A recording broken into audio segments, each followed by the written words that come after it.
തിരികെത്തുന്നു സ്പോർട്സിലേക്കാണ് നമ്മൾ പോകുന്നത്. കോപ്പ അമേരിക്കയിൽ അർജന്റീന സെമിയിൽ എത്തിയിരിക്കുന്നു. ക്വാർട്ടറിൽ ഇക്വഡോറിനെയാണ് പരാജയപ്പെടുത്തിയത്. നമുക്ക് അമൽനാഥ് വിശദാംശങ്ങൾ നൽകാൻ ചേരുന്നുണ്ട്. അമൽ, അർജന്റീന സെമിയിൽ എത്തിയിരിക്കുന്നു. അമലിന് ഇതിൽ ആഹ്ലാദമുണ്ടെങ്കിൽ എന്താണ് കാരണം? എങ്ങനെയായിരുന്നു മത്സരം? വിജയ്, വലിയ വാശിയേറിയ മത്സരം തന്നെയായിരുന്നു കോപ്പ അമേരിക്കയിലെ ക്വാർട്ടർ ഫൈനൽ മത്സരം. അത് ആ ഒരു വീറും വാശിയും കാണണമെങ്കിൽ ആ ഒരു മത്സരത്തിൻ്റെ കണക്കുകൾ എടുത്ത് പരിശോധിച്ചാൽ തന്നെ നമുക്ക് മനസ്സിലാക്കാൻ വേണ്ടി സാധിക്കും. അതായത് മത്സരത്തിൽ ഇരു ടീമുകളും ഒപ്പത്തിനൊപ്പം തന്നെയായിരുന്നു. ആ ഷോട്ട് ഓൺ ടാർഗറ്റ്, ഒപ്പം തന്നെ ഷോട്ടുകളും ഒപ്പം ആ പാസിങ്ങും ഒക്കെ പരിശോധിക്കുമ്പോൾ നമുക്കത് കാണാൻ വേണ്ടി സാധിക്കും. ഈ ഒരു നിശ്ചിത സമയത്ത് മത്സരം 1-1 സമനിലയിൽ നിൽക്കുകയായിരുന്നു. ആദ്യം 35-ാമത്തെ മിനിറ്റിൽ ആദ്യ പകുതിയിൽ അർജന്റീനയായിരുന്നു ഗോൾ അടിച്ചിട്ടുണ്ടായിരുന്നത്. മാർട്ടിനസ് ആയിരുന്നു ഗോൾ മടക്കിയിട്ടുണ്ടായിരുന്നു. പ്രതിരോധ നിര താരമായ മാർട്ടിനസ് ഒരു ഹെഡറിലൂടെയാണ് ഇക്വഡോറിന്റെ വല കുലുക്കിയിട്ടുണ്ടായിരുന്നത്. ആ മത്സരം ഒരുപക്ഷെ അർജന്റീന വിജയിക്കുമെന്ന് തന്നെയാണ് ആരാധകരൊക്കെ പ്രതീക്ഷിച്ചത്. എന്നാൽ ഏറ്റവും അവസാനത്തെ നിമിഷം ഇഞ്ചുറി ടൈമിലാണ് റോഡ്രിഗസിലൂടെ 91-ാമത്തെ മിനിറ്റിൽ ഇക്വഡോർ ഒരു ഗോൾ മടക്കിയത്. അതോടുകൂടി മത്സരം സമനിലയിൽ പിരിയുകയായിരുന്നു. പിന്നീട് പെനാൾട്ടി ഷൂട്ടൗട്ടിലേക്ക് മത്സരം കടക്കുന്നു. പക്ഷേ ആദ്യം പെനാൾട്ടി അടിച്ച അർജന്റീനയ്ക്ക് പിഴക്കുന്ന ഒരു കാഴ്ചയാണ് കാണാൻ വേണ്ടി സാധിച്ചത്. അർജന്റീനയുടെ സൂപ്പർ താരം ലയണൽ മെസ്സി പുറത്തേക്ക് അടിച്ച് കളയുന്നു. അതായത് ക്രോസ് ബാറിൽ തട്ടി ആ പന്ത് പുറത്തേക്ക് പോകുന്നതാണ് കാണാൻ വേണ്ടി സാധിച്ചിട്ടുണ്ടായിരുന്നത്. അതോടുകൂടി അർജന്റീനൻ ആരാധകരൊക്കെ വലിയ ആശങ്കയിലായിരുന്നു. അതായത് അർജന്റീനയുടെ മുന്നോട്ടുള്ള പോക്ക് ഈ ക്വാർട്ടർ ഫൈനൽ വരെ മാത്രമേ ഉണ്ടാകുമോ, അത്തരത്തിലുള്ള ആശങ്കകളൊക്കെ തന്നെ ഉണ്ടായിരുന്നു. എന്നാൽ അതിനുള്ള ഒരു മരുന്ന് അത് അർജന്റീനയുടെ ടീമിൽ തന്നെ ഉണ്ടായിരുന്നു. അത് മറ്റാരുമായിരുന്നില്ല, അർജന്റീനയുടെ കാവൽ മാലാക എന്ന് വിശേഷിപ്പിക്കുന്ന എമിലിയാനോ മാർട്ടിനസ് എന്ന ഗോൾ കീപ്പർ തന്നെയായിരുന്നു. ആദ്യ ഷോട്ട് അർജന്റീനയ്ക്ക് ഗോൾ വലയിൽ എത്തിക്കാൻ വേണ്ടി സാധിച്ചില്ലെങ്കിൽ പിന്നീട് അങ്ങോട്ടുള്ള ഇക്വഡോറിന്റെ 2 ഷോട്ടുകൾ, അടുപ്പിച്ചുള്ള 2 ഷോട്ടുകളും തടുത്തിട്ടുകൊണ്ടാണ് അതിനൊരു മറുപടി എമിലിയാനോ മാർട്ടിനസ് നൽകിയിട്ടുണ്ടായിരുന്നത്. ഇത് നമ്മൾ ലോകകപ്പിൽ അടക്കം അദ്ദേഹത്തിന്റെ ആ ഫോം കണ്ടതാണ്. അത് തന്നെയാണ് നിലവിൽ ഇപ്പോൾ കോപ്പ അമേരിക്കയിലും ഈ ഗോൾ കീപ്പർ തുടരുന്നത്.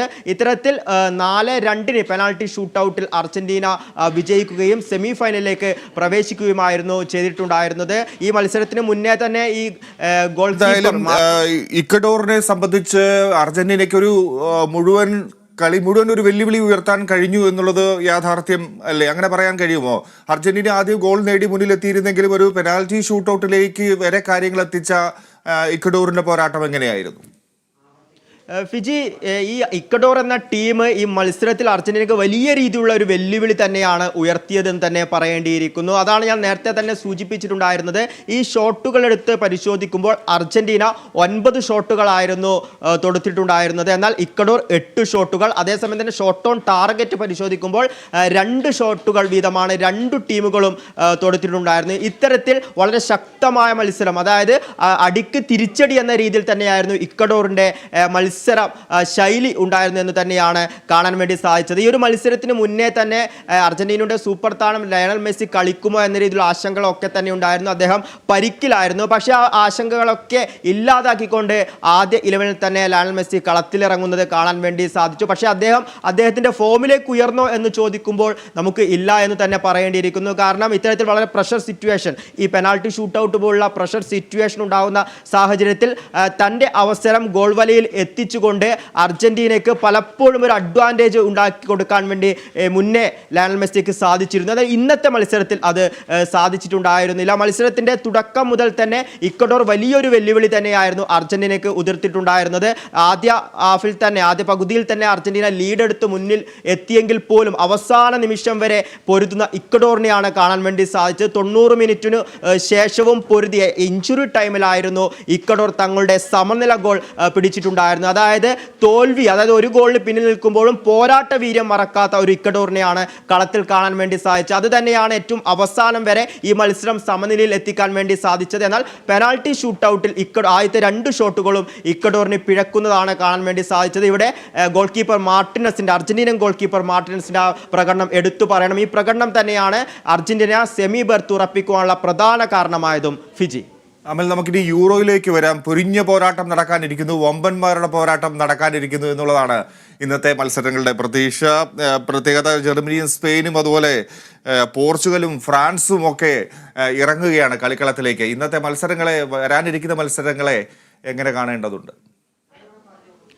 ഫിജി, ഫുട്ബോൾ ആരാധകർക്ക് ഇന്നത്തെ ദിവസം എന്ന് പറയുന്ന അവർക്ക് ഈ ടെലിവിഷന്റെ മുന്നിൽ നിന്നും മാറി നിൽക്കാൻ പറ്റാത്ത ഒരു സാഹചര്യമാണ് എന്ന് പറയേണ്ടിയിരിക്കുന്നു. കാരണം ഇപ്പോൾ സൂചിപ്പിച്ച പോലെ തന്നെ യൂറോ കപ്പിലും കരുത്തന്മാരാണ് മൈതാനത്ത് ഇറങ്ങുന്നത്. ഇപ്പോൾ പറഞ്ഞതുപോലെ തന്നെ ആതിഥേയരായ ജർമ്മനി സ്പെയിൻ മത്സരം തുല്യ ശക്തികൾ തമ്മിലുള്ള മത്സരം എന്ന് നമുക്ക് പറയാൻ വേണ്ടി സാധിക്കും. അത് കണക്കുകളിലാണെങ്കിലും മൈതാനത്താണെങ്കിലും ഈ ഒരു ടൂർണമെന്റ് എടുത്ത് പരിശോധിക്കുമ്പോൾ വളരെ മികച്ച രീതിയിലുള്ള പ്രകടനങ്ങളായിരുന്നു രണ്ട് ടീമും കളത്തിൽ എടുത്തിട്ടുണ്ടായിരുന്നത്. സ്പെയിനൊക്കെ ആദ്യ മത്സരത്തിൽ ക്രൊയേഷ്യയെ 3-0 പരാജയപ്പെടുത്തുന്നു. ഇത്തരത്തിൽ മികച്ച രീതിയിൽ മുന്നോട്ട് ഈ ടൂർണമെന്റിൽ മുന്നോട്ട് വന്ന ടീമുകളാണ് സ്പെയിനും ഒപ്പം തന്നെ ആതിഥേയരായ ജർമ്മനിയും. ആതിഥേയരാണ് എന്ന ഒരു അഡ്വാൻറ്റേജ് നിലവിൽ ജർമ്മനിക്കുണ്ട്. എന്നാൽ അതൊരിക്കലും സ്പെയിനെ തകർക്കാൻ വേണ്ടി സാധിക്കില്ല. കാരണം കരുത്തരായ ഒരു ടീം തന്നെയാണ് സ്പെയിൻ. യുവതാരങ്ങളൊക്കെ നിരവധിയുള്ള ഒരു ടീമാണ് സ്പെയിൻ. ഇപ്പോൾ ഈ കണക്കുകൾ പരിശോധിക്കുകയാണെങ്കിൽ ഈ അവസാനത്തെ ഒരു 5 മത്സരങ്ങൾ എടുത്ത് പരിശോധിക്കുമ്പോൾ അതിൽ സ്പെയിൻ 1 മത്സരവും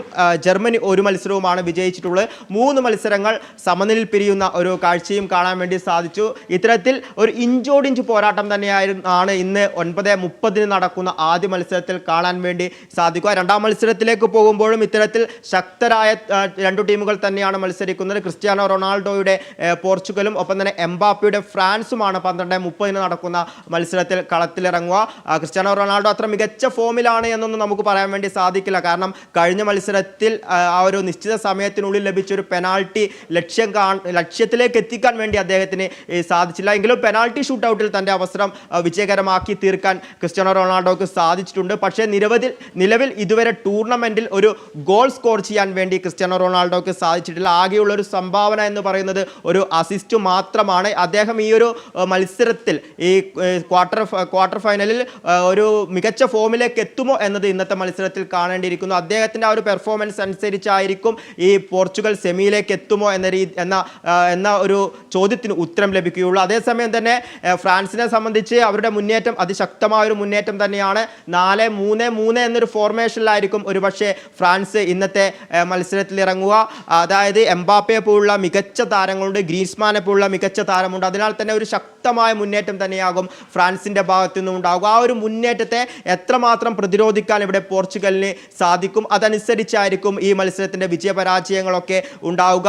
ഒരു പക്ഷേ 4-5-1 എന്ന ഫോർമേഷനിൽ, അതായത് മധ്യനിര കൂടുതൽ ശക്തിപ്പെടുത്തിക്കൊണ്ട് ഒപ്പം തന്നെ പ്രതിരോധ നിരയും കൂടുതൽ ശക്തിപ്പെടുത്തിക്കൊണ്ടായിരിക്കും പോർച്ചുഗൽ ഇന്നത്തെ മത്സരത്തിൽ കളത്തിലിറങ്ങുക എന്നാണ് നിലവിൽ മനസ്സിലാക്കാൻ വേണ്ടി സാധിക്കുന്നത്. ശരി അമൽ, എന്തായാലും ഫുട്ബോൾ പ്രേമികൾക്ക്, ഫുട്ബോൾ ആരാധകർക്ക് ആവശ്യത്തിലേറെ വിരുന്നൊരുക്കും ഇന്നത്തെ ദിവസം എന്നാണ് മനസ്സിലാക്കുന്നത്. ആവേശ പോരാട്ടങ്ങളുടെ ദിനമാണ് ഇന്ന്.